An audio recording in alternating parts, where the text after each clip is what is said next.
Welcome back to our channel Education Enclave. My dear students and respected viewers, we will be discussing a very important question from examination point of view, that is relationship between philosophy and education. As you know that we have discussed already meaning of education. We have discussed meaning of philosophy. Now try to we will try to relate them with one another. You know that philosophy philosophy आपको पता है कि philosophy और education जो है, education और philosophy जो है ना कि सिर्फ ये इंटररिलेटेड है बल्कि ये इंटरडिपेंडेंट है।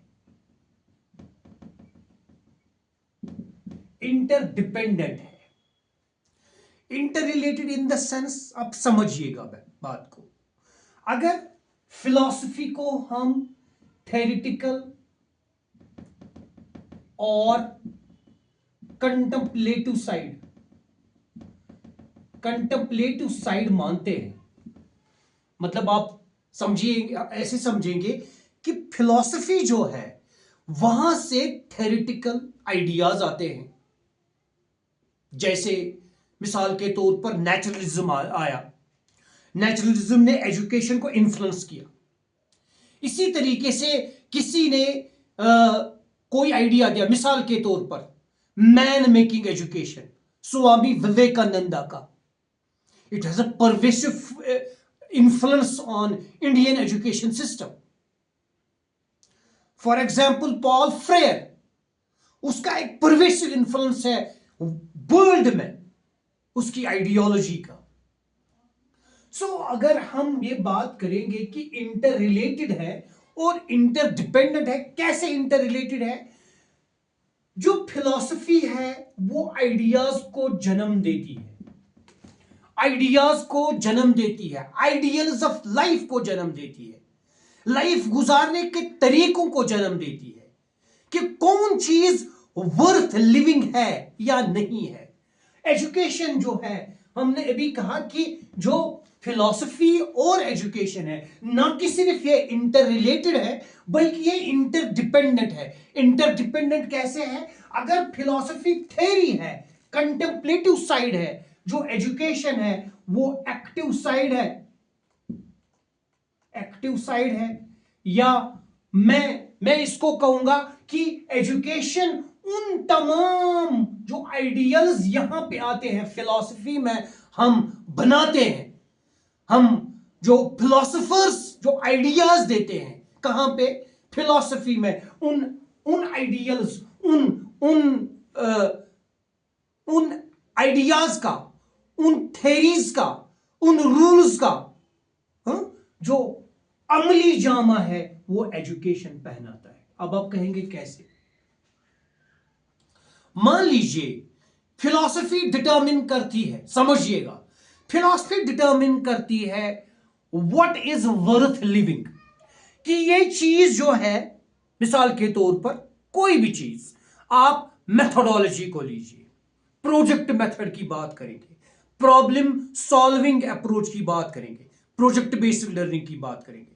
हम कहें फिलॉसफी का यह आइडिया है कि project based learning is good, लेकिन इसको अमली जामा कैसे पहना जाएगा? इसको अमली जामा एजुकेशन के द्वारा, एजुकेशन के जरिए पहनाया जाएगा। जब हम इसी बात को, project based learning is good, इसको हम क्लासरूम में लाएंगे, इसको हम एम बनाएंगे कि हमारे बच्चों में साइंटिफिक इंक्वायरी इनकलकेट होनी चाहिए, पैदा होनी चाहिए। वो कैसे होगी? वो सिर्फ और सिर्फ एजुकेशन की वजह से होगी। ये बात बिल्कुल सही है कि एजुकेशन और फिलॉसफी जो है ना कि सिर्फ ये इंटररिलेटेड है। इंटररिलेटेड कैसे? कि फिलॉसफी जो है आइडियाज को जन्म देती है, उनका सोर्स जो आइडियल्स है, उनका सोर्स जो है वो फिलॉसफी है, फलसफा है। इसीलिए हम आमतौर पे जेम्स एस रॉस ने कहा है, James S Ross, a great great great great educationist and a philosopher, he says philosophy and education are the two sides of the same coin. एक ही कॉइन के दो साइड्स हैं।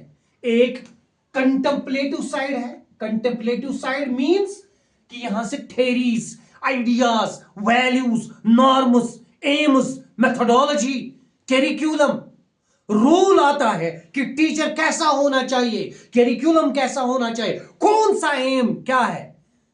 Is it clear? और education उन तमाम ideals को, उन तमाम जो आइडियाज कहां से आते हैं, फलसफे से आते हैं, फिलॉसफी से आते हैं, जन्म लेते हैं, उन तमाम आइडियाज को क्या करती है, एक अमली जामा को पहनाती है। तभी हम आमतौर पे ये कहते हैं, या जेम्स एस रॉस ने ये कहा है कि philosophy and education are two sides of the same coin.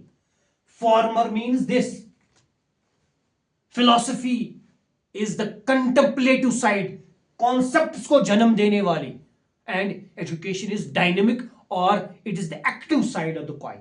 Active side, और वो आइडियाज जो फिलॉसफी से जन्म लेते हैं, उन आइडियाज को अमली जामा कौन पहनाता है?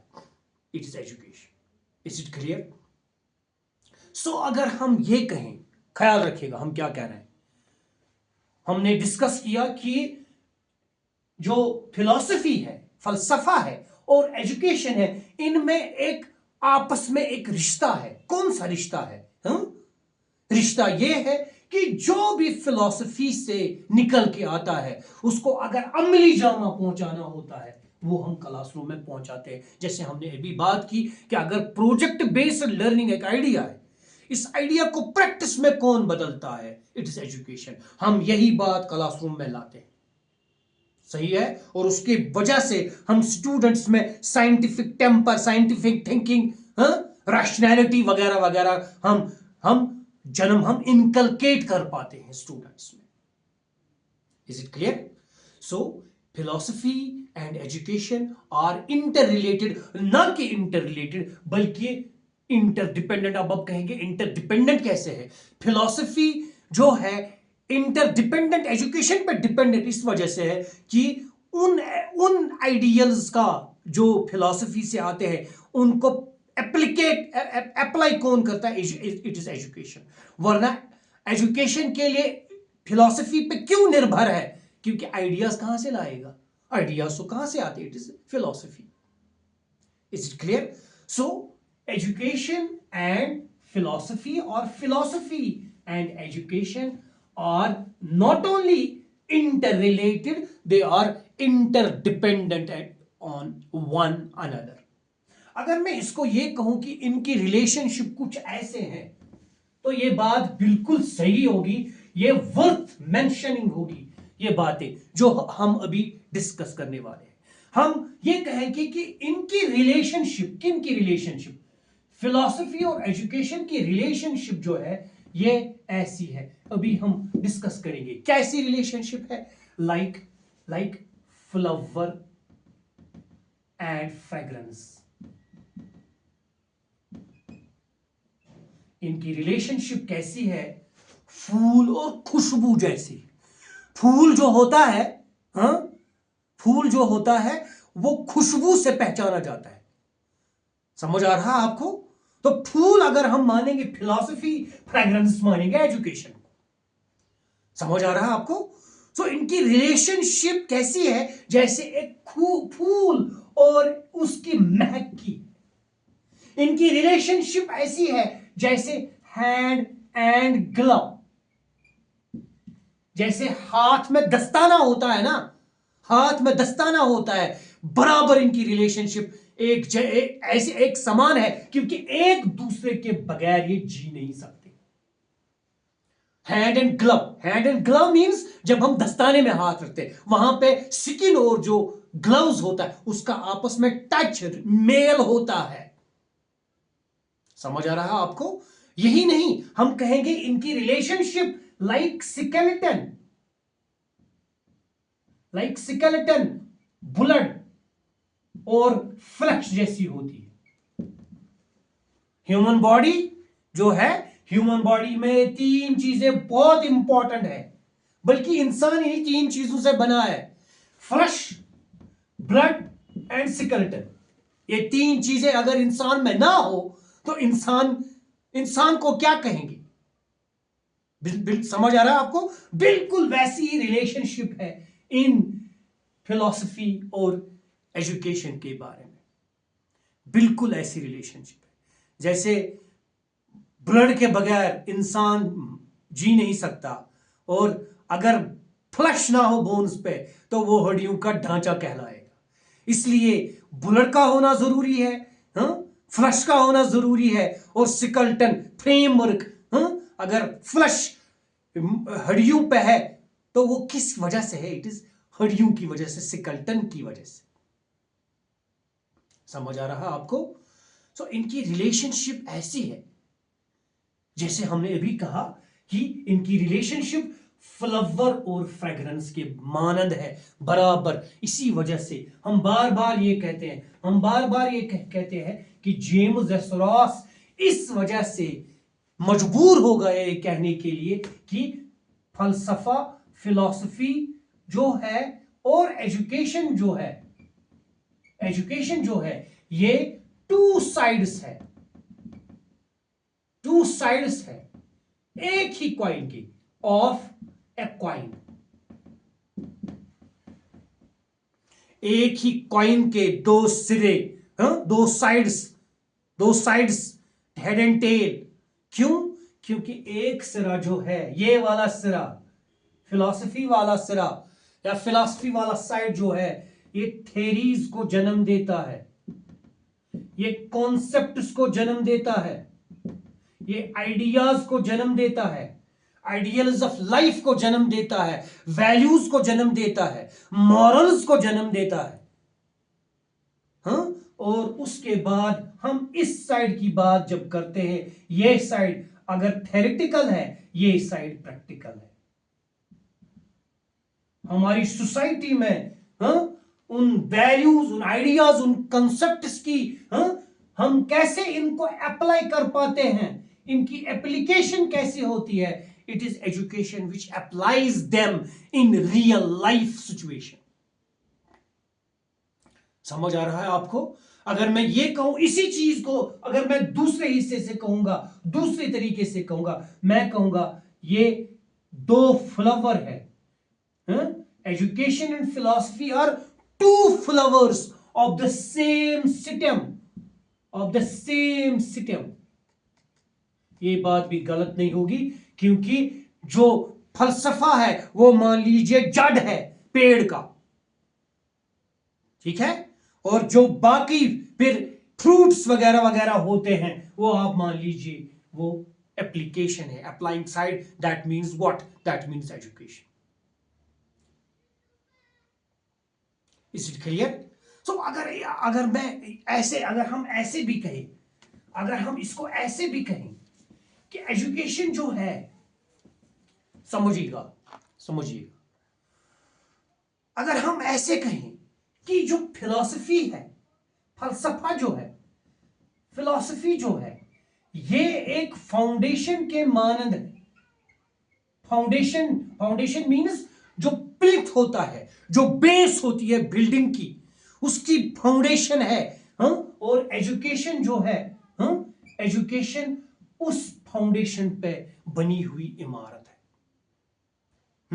या एजुकेशन के different aspects like aims, like curriculum, like teachers role, methodology वगैरह वगैरह, जितना भी एजुकेशन के एस्पेक्ट्स हैं वो तमाम इस फाउंडेशन पे स्टैंड है। क्यों? क्योंकि एम्स जो है वो कहां से आते हैं? It is philosophy which gives AIIMS. Curriculum कौन डिटरमिन करता है? It is philosophy. जो टीचर का रोल है वो कौन डिटरमिन करता है कि टीचर कैसा होना चाहिए? फिर डिफरेंट फिलॉसफीज अपने अपने हिसाब से कहते हैं, वो हम बाद में देखेंगे। ये सारी चीजें जो है, ये इनकी फाउंडेशन, इनकी बुनियाद जो होती है वो होती है what? It is philosophy. Is it clear? So philosophy, James S. Ross has aptly said that philosophy is the contemplative side of the relationship and education is the active side of this relationship. Is it clear? So अगर हम इस तरीके से भी कहें कि education acts as a laboratory. Education acts as a laboratory. अब आप कहेंगे क्या लेबोरेटरी? एजुकेशन वो एक लेबोरेटरी है जिसमें फिलोसॉफिकल आइडियाज को टेस्ट किया जाता है। अब आप कहेंगे कैसे टेस्ट किया जाता है? माय डियर स्टूडेंट्स, बार बार ये बात आती है कि डिफरेंट फिलोसॉफिकल आइडियाज जो है, डिफरेंट स्कूल्स ऑफ थॉट जो है, like idealism, pragmatism, naturalism, existentialism, logical positivism, सारी ये फिलॉसफीज जो हैं ये आइडियाज देती हैं। और उसके बाद इन आइडियाज को टेस्ट कौन करता है? इन आइडियाज की जस्टिफिकेशन कौन करता है? इन आइडियाज को वैलिडेट कौन करता है? इन आइडियाज को वैलिडेट करने वाली एजेंसी सिर्फ और सिर्फ एजुकेशन है। ये आइडियाज टेस्ट सिर्फ एजुकेशन में होते हैं। That is why we say that education acts as a laboratory for philosophical ideals, concepts to be validated, to be applied in the actual classroom situation. समझ आ रहा है आपको? सो एम्स डिटरमिन करती है फिलॉसफी, लेकिन उन एम्स को एजुकेट कौन करवाता है? उन एम्स को इनकलकेट कौन करवाता है? उन वैल्यूज को, वैल्यूज सिस्टम आता है फलसफे से, लेकिन उन वैल्यूज को क्या करना? उन वैल्यूज को यूज करना, इनकलकेट करना, मॉरल्स को इनकलकेट करना, उन तमाम चीजों को इनकलकेट करने वाली एजेंसी कौन है? It is education.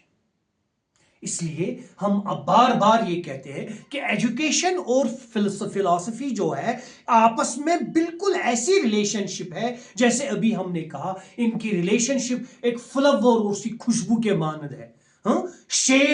एक शेड और सबस्टेंस की जैसी रिलेशनशिप होती है इनमें। इनकी रिलेशनशिप बराबर, वो हमने कहा ये दो फूल है, एक ही सिस्टम के दो फूल हैं। Is it clear? जैसे मैं आपको एक एग्जाम्पल देता हूं कि एजुकेशन क्या करती है। फिलॉसफी डिटर्मिन्स वैल्यूज, या philosophy determines what values, why values. ये व्हाट और वाई मैं भी समझाऊंगा। एजुकेशन फिर इन वैल्यूज को वैलिडेट करता है, इन वैल्यूज को जस्टिफाई करता है, और उसके बाद ये एक एजुकेट करता है एक लर्नर को, एक व्यक्ति को, एक ह्यूमन बीइंग को उन वैल्यूज पे जिंदगी बसर करने की। मिसाल के तौर पर ऑनेस्टी एक आइडियल है। It's an abstract concept. It has come from different philosophies. How a man becomes honest, how the value of honesty, perseverance, trustworthiness, fellow feeling, these all values are inculcated in the mind or in the blood of a human being through agencies of education. Rather through education. That is why we say education is the laboratory. Education is the laboratory of philosophical ideals, philosophical concepts. Is it clear? अब हम आते हैं एक चीज पे कि मुख्तलिफ एजुकेशनिस्ट्स और एक बात यह है कि जितने भी फिलोसोफर्स रहे हैं पास्ट में, चाहे वो इंडियन फिलोसोफर्स हो या वो वेस्टर्न फिलोसोफर्स हो, like Plato, like Aristotle, like Socrates, like John Dewey, like Froebel, these are great philosophers and thinkers. They have been great educationists. अगर हम बात करेंगे, प्लेटो के स्कूल का नाम था एकेडमी. अगर हम बात करेंगे जॉन डीवी के स्कूल का नाम था लेबोरेटरी स्कूल. अगर हम एरिस्टोटल के स्कूल की बात करेंगे, उनके स्कूल का नाम था लाइसियम. ये फिलोसफर्स थे, लेकिन ये ग्रेट एजुकेशनिस्ट थे. जो भी ये सोचते थे, जो भी इनके आइडियल्स होते थे कि हमको ऐसे बच्चों को पढ़ाना है, वो फिर ये अपनी लेबोरेटरी यानी कि अपने स्कूल में अप्लाई करते थे उन आइडियल्स को. हो गया ना. कंटेम्पलेटिव साइड उनका माइंड था, उनकी रिफ्लेक्शन थी फिलॉसफी, और उसके बाद उन आइडियल्स को वो अमली जामा कहां पे पहनाते थे? अपनी स्कूल्स में, डिफरेंट स्कूल्स में, जिनका मैंने अभी नाम लिया. तो great educationist, great philosophers have been great एजुकेशनिस्ट्स.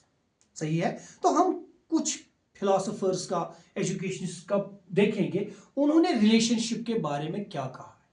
Number 1, एक बहुत ही एक बड़े एजुकेशनिस्ट हैं, उनका नाम है फिच. इनका आइडिया ये है, इन्होंने कहा है the art of education. Art means education is art. This is art. Making someone understand something. It is an art. It's a skill. अब यहां पे ये एजुकेशन, आर्ट ऑफ एजुकेशन, इन्होंने क्या कहा है? The art of education will never attain complete clearness in itself. अब समझिए, इसने कहा कि एजुकेशन अगर अकेले हो, फिलॉसफी के बगैर, समझिएगा, ये कंप्लीट क्लियर नहीं है, कंप्लीट क्लियरनेस हासिल नहीं करेगा. क्योंकि जब तक आपके पास आइडिया ना हो, आप किसको अमली जामा पहनाओगे?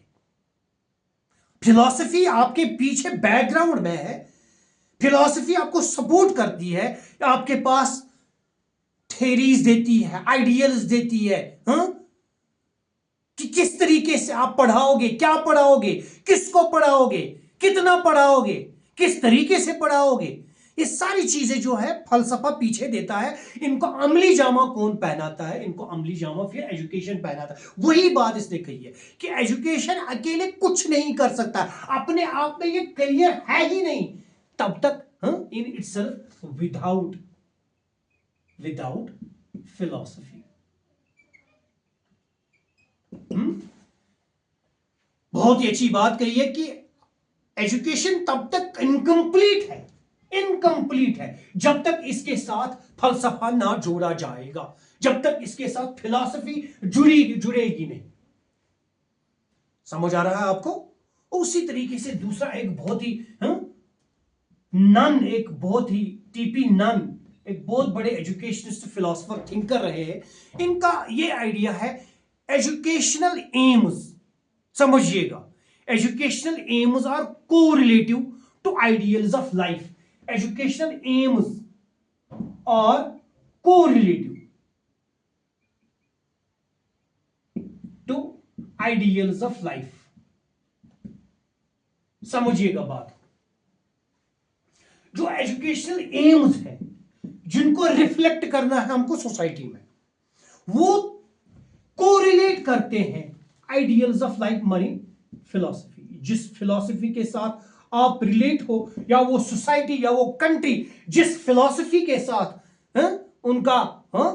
उनकी एलिनेशन है, उनका वास्ता है, उस फिलॉसफी और एम्स ऑफ एजुकेशन, या मान लीजिए आपसे aims of education are related with philosophy. Simply जब तक फिलॉसफी नहीं होगी एम्स ऑफ एजुकेशन नहीं होगी। और फिलॉसफी जो है इसकी कोरिलेशन होती है ये एम्स ऑफ एजुकेशन के साथ, क्योंकि हर एक जो फलसफा है, लाइफ जीने का फलसफा है, वो हमेशा किसके साथ जुड़ा होता है, वो हमेशा एम्स के साथ, या एम्स जो है एम्स आइडियल्स ऑफ लाइफ के साथ जुड़ा होता है। Is it clear?